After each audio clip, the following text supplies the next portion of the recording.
വേണ്ടിയിട്ട് ഇലുമിനാറ്റി എന്ന് പറഞ്ഞ് പൃഥ്വിരാജിനെ ഒരു ബ്രാൻഡ് അംബാസിഡർ ആക്കി വെച്ചേക്കുന്നത്. ആ $1 ഇലുമിനാറ്റിയുടെ 3 ചിഹ്നങ്ങൾ ഉപയോഗിച്ചിട്ടുണ്ട്. ഇവര് ഏറ്റവും കൂടുതൽ ഓഹരിയിൽ നിക്ഷേപിച്ചിരിക്കുന്നത് പെട്രോളിയം റിലേറ്റഡ് ആണ്. ഏഞ്ചൽസ് ആൻഡ് ഡീമൺസ് എന്ന് പറയുന്ന പുസ്തകത്തിലൂടെയാണ് ശരിക്കും പറഞ്ഞാൽ ഏറ്റവും കൂടുതൽ ആളുകളിലേക്ക് ഇലുമിനാറ്റി എന്ന് പറയുന്ന ഒരു സംഭവത്തെ പറ്റിയിട്ട് ചർച്ചയുണ്ടായതും.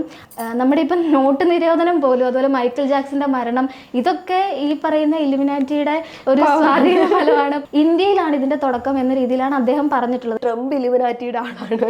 ആളുകളെ സഹായിക്കുക എന്നതിൽ നിന്ന് മാറിയിട്ട് ഇവരുടെ ഉദ്ദേശം കുറച്ചുകൂടി മണി ഓറിയന്റഡ് ആയി നാട്ടിൽ നടക്കുന്ന പല പ്രശ്നങ്ങൾക്കും പരിഹാരം കണ്ടെത്താൻ ഇങ്ങനെയൊക്കെയുള്ള ഗ്രൂപ്പുകൾ ഉണ്ടെങ്കിൽ നന്നായിരുന്നു.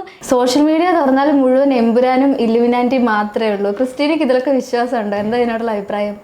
സത്യം പറഞ്ഞിട്ടുണ്ടെങ്കിൽ ഞാൻ മനസ്സിലാക്കുന്നത് എന്താ പറയുക, ലൂസിഫർ സിനിമ ഇറങ്ങിയപ്പോൾ മുതലാണ് ഈ ഇലുമിനാറ്റി എന്നുള്ള വാക്ക് കേരളത്തിൽ ഇത്രയധികം ചർച്ച ചെയ്യപ്പെട്ടിട്ടുള്ളതെന്നാണ്.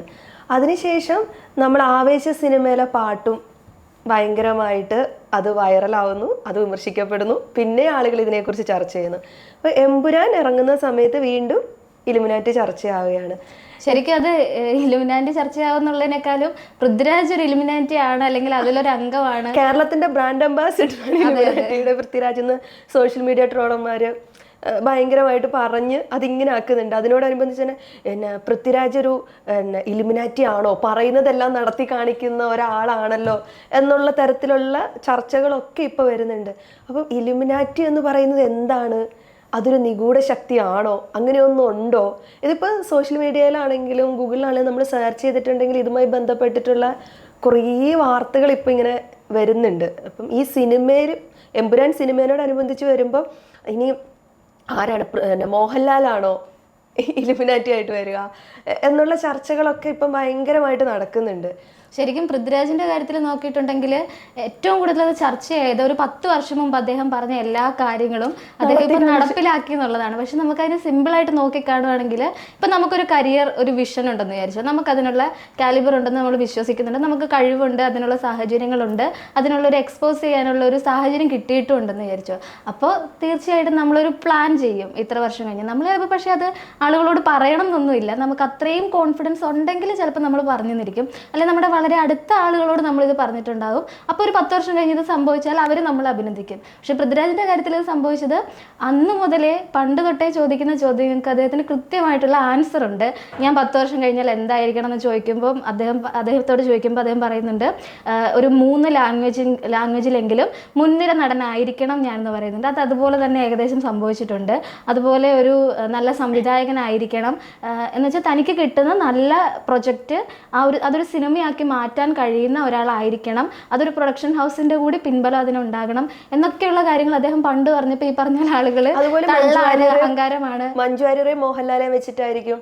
അതെ, അത് ഈ അടുത്ത് വന്നിട്ടുണ്ടായിരുന്നു. അത്രയും വർഷം മുമ്പ് ഒരു അഭിമുഖത്തിൽ ചോദിച്ചപ്പോൾ പറഞ്ഞിട്ടുണ്ടായിരുന്നു, മഞ്ജു വാര്യർ മോഹൻലാലിനെ വെച്ചായിരിക്കും ഒരു സിനിമ എന്തെങ്കിലും സംവിധാനം ചെയ്യുവാണെങ്കിൽ ചെയ്യുന്നത് എന്നൊക്കെ പറഞ്ഞ സംഭവം. അപ്പൊ ഇതുപോലത്തെ കുറേ കാര്യങ്ങൾ ഒരുമിച്ച് വന്നു. അന്ന് അദ്ദേഹത്തെ അഹങ്കാരിയാണ്, തള്ളാണെന്നൊക്കെ പറഞ്ഞ ആളുകൾ സോഷ്യൽ മീഡിയ വിമർശിച്ച് അതേ സോഷ്യൽ മീഡിയ ഇപ്പം പൃഥ്വിരാജിനെ ആഘോഷിക്കണ അദ്ദേഹം പറഞ്ഞു വെക്കുന്ന ഒരു കാര്യമുണ്ട്, ഞാൻ സിനിമ എന്താ പറയുക, കേരളത്തിലെ അല്ലെങ്കിൽ മലയാള സിനിമയെ കേരളം അല്ല ഇന്ത്യ അല്ലെങ്കിൽ ഇന്ത്യക്ക് പുറത്തേക്ക് ആ സിനിമ എത്തിക്കുന്ന രീതിയിലേക്ക് ഞാൻ വഴിയാണെങ്കിൽ അത് ശ്രമിക്കുമെന്ന്, മലയാള സിനിമയുടെ ഒരു ബ്രാൻഡ് അംബാസിഡറായി മാറണമെന്നാണ് അദ്ദേഹം പറഞ്ഞിട്ടുണ്ടായിരുന്നത്. അത്രയൊരു കോൺഫിഡൻസ് ആണ്. അത് അഹങ്കാരമാണോ കോൺഫിഡൻസ് ആണോ എന്നൊക്കെ അന്ന് ചർച്ച ചെയ്യപ്പെട്ടിട്ടുണ്ടായിരുന്നു. അതുപോലെ തന്നെ ഇപ്പൊ ഇത് പറഞ്ഞത് കൊണ്ട് എനിക്ക് തോന്നുന്നു ചേർത്ത് വെച്ച് പറയാൻ പറ്റുന്ന ഒരു സാധനമാണ്, പൃഥ്വിരാജിന് ഒരു എതിരാളി ഉണ്ടെങ്കിൽ എന്താണ് തിരിച്ചു ചെയ്യാൻ പറ്റുക എന്ന് ചോദിക്കുക, ശത്രു ഉണ്ടെങ്കിൽ.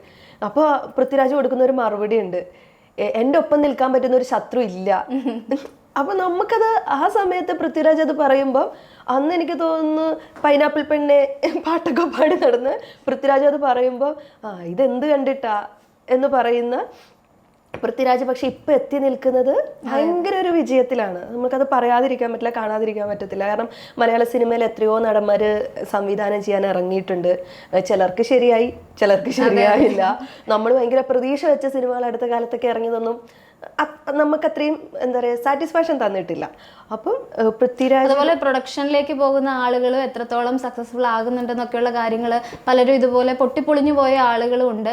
എന്നാൽ കൃത്യമായിട്ടുള്ള ഒരു സ്റ്റഡി ഇതിനെപ്പറ്റി നടത്തിയിട്ടുണ്ട് എന്നുള്ളത് തന്നെയാണ് പൃഥ്വിരാജിന്റെ ഏറ്റവും വലിയ പ്രത്യേകത. ഇപ്പോൾ കഴിഞ്ഞ ഇടയ്ക്ക് ഒരു അഭിമുഖത്തിൽ ഒരു തമിഴ് ആക്ടർ പറയുന്നുണ്ടായിരുന്നു, ഇപ്പം എമ്പുരാന്റെ ഷൂട്ടിന് വേണ്ടിയിട്ട് ഒരു സ്ഥലത്തേക്ക് പോകുന്ന സമയത്ത് ഫ്ലൈറ്റ് ടിക്കറ്റിൽ എന്തോ ക്യാമറമാൻ്റെ ഫ്ലൈറ്റ് ടിക്കറ്റിന് എന്തോ ഒരു ബുദ്ധിമുട്ട് വന്നു. അപ്പോൾ ആ സമയത്ത് അതിൻ്റെ ഡയറക്ടർ, അതായത് പൃഥ്വിരാജ് ആയിരിക്കണം, അദ്ദേഹം പേരെടുത്ത് അതിൽ പറയുന്നില്ല, അപ്പോൾ ഡയറക്ടർ ഈ ക്യാമറ ചെയ്യുന്നതിൻ്റെ പോസിബിലിറ്റീസ്, അതെങ്ങനെയൊക്കെയാണ് വർക്ക് ചെയ്യേണ്ടത്, അതിൻ്റെ ഓപ്പറേഷൻസ് എങ്ങനെയൊക്കെയാണ് എന്നുള്ളത് ചോദിച്ച് പഠിക്കുകയാണ്. ഇൻ കേസ് ക്യാമറമാന് വരാൻ പറ്റിയില്ലെങ്കിൽ ഇത് ചെയ്യാനായിട്ട് അവിടെ ചെല്ലുമ്പോൾ ഞാൻ ചെയ്യും എന്ന ഒരു കോൺഫിഡൻസ് ആണ്. അത് തീർച്ചയായിട്ടും പൃഥ്വിരാജിൻ്റെ ആ ഒരു കോൺഫിഡൻസിൽ നിന്ന് തന്നെയാണ് ഈ പറഞ്ഞ ഇലുമിനാറ്റി എന്ന് പറയുന്ന ഒരു സംഭവത്തിലേക്ക് വന്നത്. അതുപോലെ ടൊവിനോ തോമസും ഒരു വേദിയിൽ വെച്ച് ഇങ്ങനെ സംസാരിക്കുമ്പോൾ ഞങ്ങൾ ഇലുമിനാറ്റികൾ ഇത്തരം കാര്യങ്ങൾ പുറത്ത് പറയാറില്ല എന്ന് പറയുമ്പോൾ അദ്ദേഹം പറയുന്നുണ്ട്, ഓ ഇലുമിനാറ്റിയിലേക്ക് നൈസായിട്ടൊരു മെമ്പർഷിപ്പ് എടുത്തല്ലേ എന്ന് ചോദിക്കുന്ന ഒരു സംഭവമൊക്കെ ഉണ്ടായിരുന്നു. അപ്പോൾ ഇതെല്ലാം കൂടെ ചേർന്നിട്ടാണ് ഈ ഒരു ഇലുമിനാറ്റി എന്ന് പറഞ്ഞ് പൃഥ്വിരാജിനെ ഒരു ബ്രാൻഡ് അംബാസിഡർ ആക്കി വെച്ചേക്കുന്നത്. പക്ഷേ ശരിക്കും പറഞ്ഞാൽ ഇലുമിനാറ്റി എന്ന് പറഞ്ഞൊരു സംഭവം നമ്മൾ ചിലപ്പോൾ കേരളത്തിൽ കൂടുതൽ വൈറലായത് ഈ ഒരു സംഭവങ്ങൾ കൊണ്ടൊക്കെ ആണെങ്കിലും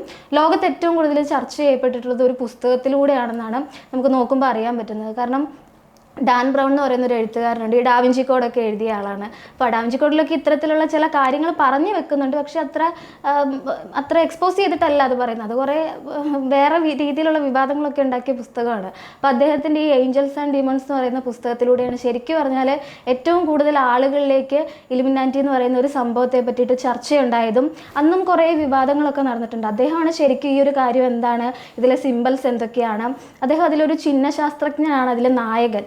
ഇപ്പോൾ റോബർട്ട് ലാൻഡൻ എന്ന് പറയുന്ന അദ്ദേഹത്തിൻ്റെ പല സിനിമകളിലാണെങ്കിലും അദ്ദേഹത്തിൻ്റെ എഴുത്തിലാണെങ്കിലും മെയിൻ നായകനായിട്ട് വരുന്ന ഇദ്ദേഹമാണ്. ഇദ്ദേഹം ഒരു ചിഹ്ന ശാസ്ത്രജ്ഞനാണ്. അദ്ദേഹം കണ്ടുപിടിക്കുന്ന ഈ സിമ്പലുകൾ, കാര്യങ്ങൾ, ഇതിൽ നിന്നൊക്കെയാണ് ഇലുമിനാറ്റി എന്ന് പറയുന്ന ഒരു സംഭവത്തെ കൂടുതൽ ആളുകളിലേക്ക് എത്തിച്ചത്, ചർച്ച ചെയ്തത്. അതിന് ശേഷമാണ് നമ്മളിപ്പോൾ ഈ ഒരു സമയത്താണ് അറിഞ്ഞു വന്നതെങ്കിൽ പോലും മുൻപേ തന്നെ ഇത്തരം കാര്യങ്ങളെ പറ്റി ലോകത്ത് ചർച്ച നടന്നിട്ടുണ്ട് ഭയങ്കര. 1976 ആണ്ട് ഇലുമിനാറ്റി ജർമ്മനിയിൽ സ്ഥാപിതമായിട്ടുണ്ട്. അതിനുശേഷം അതിന് നമ്മളിപ്പം ഗൂഗിളിൽ സെർച്ച് ചെയ്യുന്ന സമയത്ത് കൊടുക്കുന്നത് ബുദ്ധിപരമായിട്ട് മറ്റു കാര്യങ്ങളെ മനസ്സിലാക്കിയെടുക്കുക എന്നുള്ളതായിരുന്നു. ഇന്റലക്ച്വൽ തോട്ടാണ് അവർ മെയിനായിട്ട് ഉദ്ദേശിക്കുന്നത്, ആളുകളെ അതിലൂടെ സഹായിക്കുക എന്നുള്ളതാണ്. അതൊരു രഹസ്യമായിട്ടുള്ള രീതിയിലാണ് ഇവർ മൊത്തം വർക്ക് ചെയ്യുന്നത് എന്നൊക്കെ തന്നെയാണ് പറയുന്നത്. അതുപോലെ ഈ ബൊവേറിയയിലാണ്, ജർമ്മനിയിലെ ബൊവേറിയയിലാണ് ഇത് സ്ഥാപിതമായെന്നൊക്കെ പറയുന്നുണ്ട്. പക്ഷെ അതിൻ്റെ കൂടെ വേറൊരു രസകരമായിട്ടുള്ള കാര്യം കൂടിയുണ്ട്, ഇന്ത്യയിലാണ് ഇതിൻ്റെ തുടക്കം എന്ന് പറയുന്ന ഒരു തിയറി കൂടിയുണ്ട്. ഇപ്പം ഞാൻ പറഞ്ഞ ഏഞ്ചൽസ് ആൻഡ് ഡീമൺസ് എന്ന് പറയുന്ന പുസ്തകത്തിൽ ഇന്ത്യയിലാണ് ഇതിൻ്റെ തുടക്കം എന്ന രീതിയിലാണ് അദ്ദേഹം പറഞ്ഞിട്ടുള്ളത്. പക്ഷെ അതിന് സ്ഥാപിതമായ തെളിവുകളൊന്നുമില്ല. പക്ഷെ പറയപ്പെടുന്നത് കലിംഗ യുദ്ധത്തിന് ശേഷം അശോക ചക്രവർത്തിയാണ് ഇങ്ങനെ ഒരു കാര്യം ചെയ്യാനായിട്ട്, ഇങ്ങനെ ഒരു നിഗൂഢ സംഘടന ഉണ്ടാക്കണം, ലോകത്തിന് നന്മയുണ്ടാവണം, ആളുകൾക്കുള്ള പ്രശ്നങ്ങളൊക്കെ പരിഹരിക്കപ്പെടണം എന്ന ഉദ്ദേശത്തോടു കൂടി ഇങ്ങനെ ഒരു സംഘടന സ്ഥാപിക്കാനായിട്ട് തീരുമാനിച്ചത് അശോക ചക്രവർത്തിയാണ് എന്ന രീതിയിലാണ് ഒരു തിയറി പറയുന്നത്. പക്ഷേ ഈ തിയറിയിൽ ഏതാണ് സത്യം എന്നുള്ളത് നമുക്ക് പറയാൻ പറ്റില്ല. കാരണം 1700-കളിലെ കാലഘട്ടത്തിൽ ഇപ്പം US ആ ഒരു സ്ഥലങ്ങളിലൊക്കെയുള്ള ബ്രിട്ടീഷ് ഭരണം, പിന്നെ അതിനുശേഷമുള്ള വിപ്ലവങ്ങൾ, പിന്നീട് ഈ ഫ്രഞ്ച് വിപ്ലവം, അതുപോലെ നമ്മുടെ ഇപ്പം നോട്ട് നിരോധനം പോലും, അതുപോലെ മൈക്കിൾ ജാക്സന്റെ മരണം, ഇതൊക്കെ ഈ പറയുന്ന ഇലുമിനാറ്റിയുടെ ഒരു സ്വാധീന ഫലമാണ്, പവറാണ്, അവരാണ് ഇതൊക്കെ തീരുമാനിക്കുന്നത് എന്നൊക്കെ പറയുന്ന കുറേ തിയറീസ് ഉണ്ട്. അപ്പം അതുകൊണ്ട് ഇതിൽ ഏതാണ് സത്യം എന്നത് നമുക്ക് ഇപ്പോഴും പറയാൻ അടിസ്ഥാനത്തിൽ നമുക്ക് പറയാൻ വേണ്ടിയിട്ട് സാധിക്കില്ല. അതുപോലെ എനിക്ക് തോന്നുന്നു അമേരിക്കനിലെ $1 ആ $1 ഇലുമിനാറ്റിയുടെ 3 ചിഹ്നങ്ങൾ ഉപയോഗിച്ചിട്ടുണ്ട്. അതിൽ ഒന്ന് ഒരു കണ്ണിന്റെ ചിഹ്നം, ഒരു മൂങ്ങയുണ്ട്, അതുപോലെ 13 സ്റ്റാറുകൾ. ഈ 13 സ്റ്റാർ എന്ന് പറയുന്ന അവരുടെ ഒരു ഹൈറാർക്കി മറ്റാണ് സൂചിപ്പിക്കുന്നത് പറഞ്ഞിട്ടൊക്കെയുള്ള പഠനങ്ങളുണ്ട്. അപ്പം പക്ഷേ ഇത് അമേരിക്ക ഇതിനെ ഈ രീതിയിൽ അംഗീകരിച്ചിട്ടില്ല. ഈ മൂങ്ങയെ ആ നോട്ടിനുള്ളിൽ കണ്ടുപിടിക്കുക എന്ന് പറഞ്ഞാൽ വളരെ കഷ്ടപ്പാടാണ്. അത്ര സൂക്ഷിച്ച് നോക്കിയാൽ മാത്രമേ നമുക്കത് കണ്ടുപിടിക്കാൻ പറ്റുള്ളൂ. അപ്പം അമേരിക്കയിൽ ഔദ്യോഗികമായി അവർ പറയുന്നത് അത് എന്താ പറയുക, കള്ളനോട്ട് അടിക്കാതിരിക്കാൻ വേണ്ടിയിട്ട് സെക്യൂരിറ്റി പർപ്പസ് ആണ് ഇതുകൊണ്ട് ഉദ്ദേശിക്കുന്നത്. അതുപോലെ തന്നെ ഒരു കണ്ണുണ്ട്, രൂപയുടെ ഡോളർ പിരമിഡിന്റെ ഉള്ളിലുള്ള കണ്ണ്. അത് സ്വാതന്ത്ര്യം, അമേരിക്കയുടെ സ്വാതന്ത്ര്യം ഒക്കെ ബന്ധപ്പെട്ടാണ് എന്നാണ് ഇതിന്റെ ഫ്രീമേസൺ ചിഹ്നമാണെന്നൊക്കെ പറഞ്ഞിട്ടുള്ളത്. അപ്പം ഇതാണ് ഔദ്യോഗികമായിട്ടുള്ള ഒരു സാധനം നടക്കുന്നതെങ്കിലും ഇതിനോടൊപ്പം നമുക്ക് ചേർത്ത് പറയാൻ സാധനം അമേരിക്കയിലെ ഡോളറുകളുടെ എന്താ പറയാ മാറ്റി മാറ്റി അടിക്കുന്നുണ്ട്, അല്ലെങ്കിൽ അങ്ങനെ ഓരോരോ മാറ്റങ്ങൾ വരുത്തുമല്ലോ. പക്ഷെ ഈ ഡോളറിൽ മാത്രം വലിയ മാറ്റങ്ങളൊന്നും വരുത്താൻ വേണ്ടിയിട്ട് തയ്യാറായിട്ടില്ല. അപ്പം ഇതിനും ഇലുമിനാറ്റിയുമായിട്ട് എന്തോ ഒരു ബന്ധമില്ലേ എന്നൊരു ചർച്ചയും ഭയങ്കരമായിട്ട് നടക്കുന്നുണ്ട്. അപ്പം അതില്ല എന്നോ ഉണ്ടോ എന്നോ, അല്ലെങ്കിൽ ട്രംപ് ഇലുമിനാറ്റിയുടെ ആളാണ്, ഇങ്ങനെ നമ്മൾ ഇതിൽ ഏത് വിശ്വസിക്കണം ഏത് വിശ്വസിക്കണ്ട, ഇങ്ങനെ ഒരു പവർ ഉണ്ടോ, ഇത്തരം പവറുകൾ എന്താണ്. അതുപോലെ തന്നെ ഈ 13 നക്ഷത്രം എന്ന് പറയുന്നത് നമ്മൾ പറഞ്ഞ പോലെ ഈ ഇലുമിനാറ്റിയിലെ ഹൈറാർക്കിയാണ്. പക്ഷെ അവർ പറയുന്നത് അമേരിക്കയിലെ 13 കോളനികളാണ്. അമേരിക്കയിലെ 13 കോളനികളാണ്. പക്ഷെ എല്ലാ ഡോളറിലും ഈ നക്ഷത്രങ്ങളില്ല. ചില ഡോളറുകളിൽ മാത്രമേ ഈ നക്ഷത്രങ്ങളെ ഉൾപ്പെടുത്തിയിട്ടുള്ളൂ. അപ്പം ഇപ്പൊ നമ്മൾ ഈ 13 നക്ഷത്രം ഹൈറാർക്കി ആണെന്നൊക്കെ പറഞ്ഞിട്ടുള്ളത്. പക്ഷെ പൊതുവെ പറയപ്പെടുന്നത് ഈ 9 അജ്ഞാതരായിട്ടുള്ള ആളുകളാണ് ഇതിനെ മുഴുവൻ നിയന്ത്രിക്കുന്നതെന്നാണ് പൊതുവെ പറയുന്നത്. അവർക്കുള്ളത് 9 ഗ്രന്ഥങ്ങളാണെന്ന് പറയുന്നുണ്ട്. ഈ 9 ഗ്രന്ഥങ്ങളിൽ 9 വിഷയങ്ങളാണ് ചർച്ച ചെയ്യുന്നതെന്നൊക്കെ പറയുന്നുണ്ട്. അതിൽ പ്രധാനമായിട്ട് എനിക്ക് തോന്നുന്നു ഇപ്പൊ ശാസ്ത്രം വരുന്നുണ്ട്, യുക്തിചിന്ത വരുന്നുണ്ട്, അതുപോലെ മതമൊക്കെ അതിലെ വലിയ പ്രധാനപ്പെട്ട ഭാഗങ്ങളാണ്, ഇങ്ങനെയാണ് പറയപ്പെടുന്നത്. പിന്നെ അതുപോലെ തന്നെ ഇപ്പൊ ഇവരുടെ ഗ്രന്ഥങ്ങളുടെ ഒരു പ്രത്യേകത, ഈ 9 ഗ്രന്ഥം പറഞ്ഞല്ലോ, നമ്മളിപ്പം നമ്മുടെ നാട്ടിൽ നോക്കുകയാണെന്നുണ്ടെങ്കിൽ വിശ്വാസത്തിന്റെ ഭാഗമായിട്ട് വരുന്ന ഗ്രന്ഥങ്ങളുണ്ട്. ഈ ഗ്രന്ഥങ്ങളൊക്കെ നമ്മൾ പുരാതന കാലത്തിലെ എഴുതപ്പെട്ടതാണ് എന്ന് പറഞ്ഞ് അത് തന്നെ ഫോളോ ചെയ്ത് പോവുക ചെയ്യുന്നത്. ചിലപ്പോൾ അതിൻ്റെ ഇൻ്റർപ്രിറ്റേഷൻസ് ഓരോ കാലഘട്ടത്തിലും മാറുന്നുണ്ടാകുമെന്നല്ലാതെ ആ എഴുതിയിരിക്കുന്ന വരികളിലൊന്നും ഒട്ടും മാറ്റങ്ങൾ വരാറില്ല.